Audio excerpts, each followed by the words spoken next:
He stared through the ajar window, his eyes peering onto her. She stood there, staring at herself in the mirror while she combed her long brown hair. He knew he was visible, but took solace in the fact that the leaves of the tree that he had climbed into, plus the blackness of the night, would keep him out of her view, her thoughts and worries. To her, this man did not exist, for she had never seen him before, or had any knowledge of him. But to him, she was all that existed. Her beauty trumped the other women in the town, and she would not escape his mind ever since the first time that he had seen her. It was a cold November night, and he was returning home after another lonely night at the bar. It seemed as if every night had been like this ever since he moved into town. Somewhat drunk, he stumbled into his apartment complex when he noticed her. She was wearing a tight pair of jeans and a large jacket. Her face was red and flustered as she attempted to unlock the door to her apartment.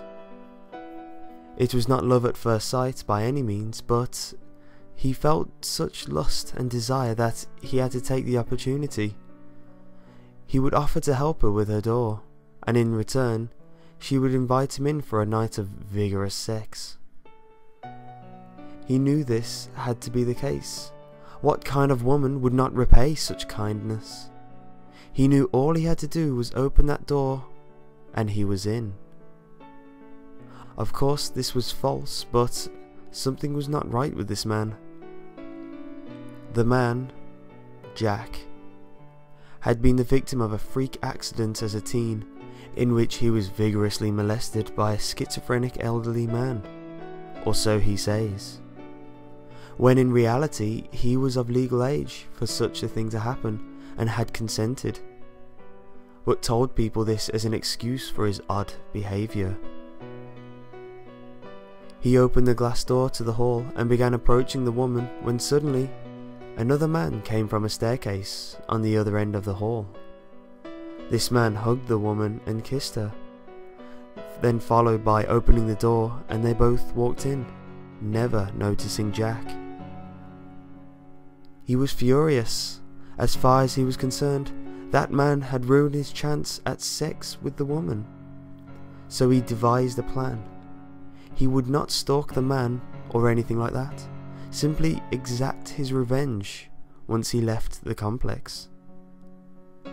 He ran into his room and hauled on a black sweatshirt, and then spent the next several hours standing by the soda machine at the end of the hall, waiting for the man to emerge from the room. When he saw the door open and the man walk out, his heart began racing. He charged down the stairs and in front of the entrance. He watched as the man left the building and gave the woman one last kiss. "I'll call you later, babe," he said, waving to her. Jack kept his head down and began walking down the dark sidewalk, and intentionally bumped into him. "Whoa, man, watch where you're going," exclaimed the man. "Maybe you should watch where you're going, especially when you're leaving my woman's place," said Jack in a voice trembling with excitement. "Excuse me? Man, you're a freak. If I ever see you around her, I'll kick the living..." The man's voice was cut off by a knife plunged deep into his heart. He let out a small yelp as his mouth filled with blood. He dropped over, dead. Jack began cackling when suddenly he saw movement to his left. He looked over to see someone standing near a street light. In his excitement and drunk, he did not take notice that the man was incredibly tall and thin. He wore a suit which was odd for the cold weather. The man slowly walked backwards and was absorbed into the darkness. Jack ran back to his house. Jack knew tonight was the night. The window was wide open and had her back turned, and luckily the company that owned the apartment had done some landscaping and planted a large tree outside her window. He sat on the large branch just waiting for the perfect moment to pounce. He made his way to the end of the branch and planted his hands on the window, ready to jump in, when suddenly he felt something coil around his foot. He looked over his shoulder to see a small branch wrapped around his shoe. He shook his leg, trying to get it off, and began to lose balance. He yelled as he slipped and grabbed hold of the branch. He climbed back up and peered into the window, only to see the woman staring at him, jaw dropped in shock. "So, now you notice me?" asked Jack. "After all the time I spent watching you. Now, only during my humiliation, you notice me?" His voice began to fill with anger. "I love you, but I know the feeling is not mutual. Please, I don't want any trouble. If you want my purse, it's there on the table. Just take it and please leave." Her voice was shaking in fear. "No, I'm afraid it's not that simple. You see, I love you, and I have killed every man you have ever been with." "That was you?" she yelled as tears ran down her face and began backing into the room. "But those men did nothing to me. It was you." Jack was now shouting. "You caused me all these problems. No more men need to die. Only you."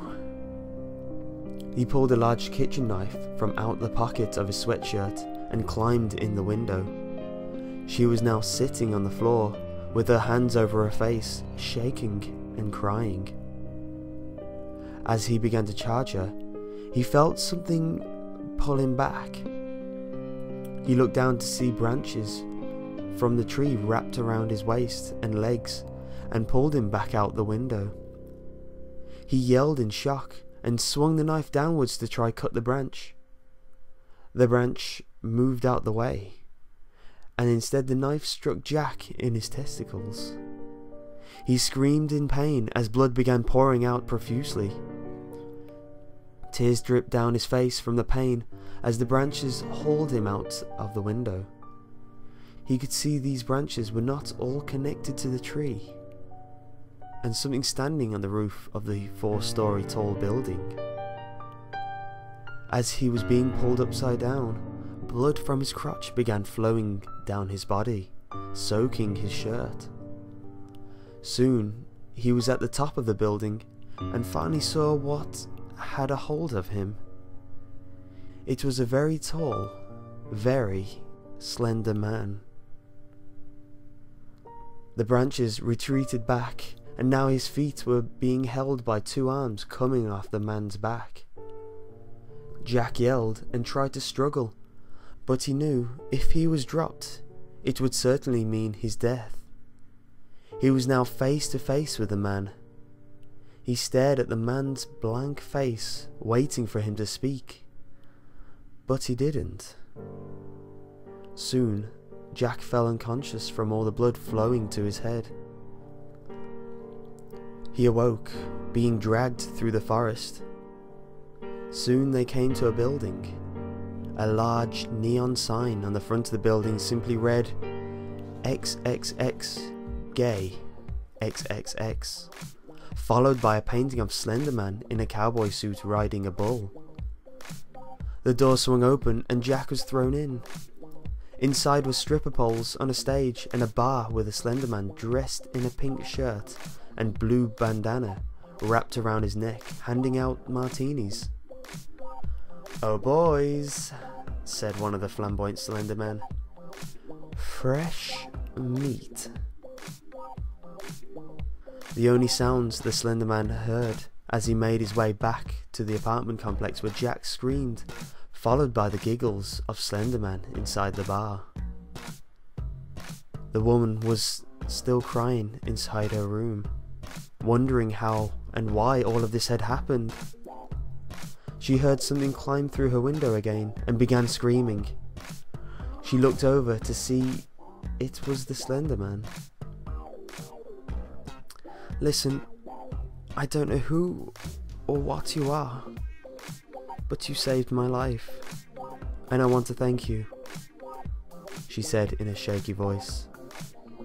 "If there's anything you need, let me know." He approached her and laid his cold, pale hands against her cheek, whipping away the tears. "There is only one thing I need," said the Slender Man. "Anal."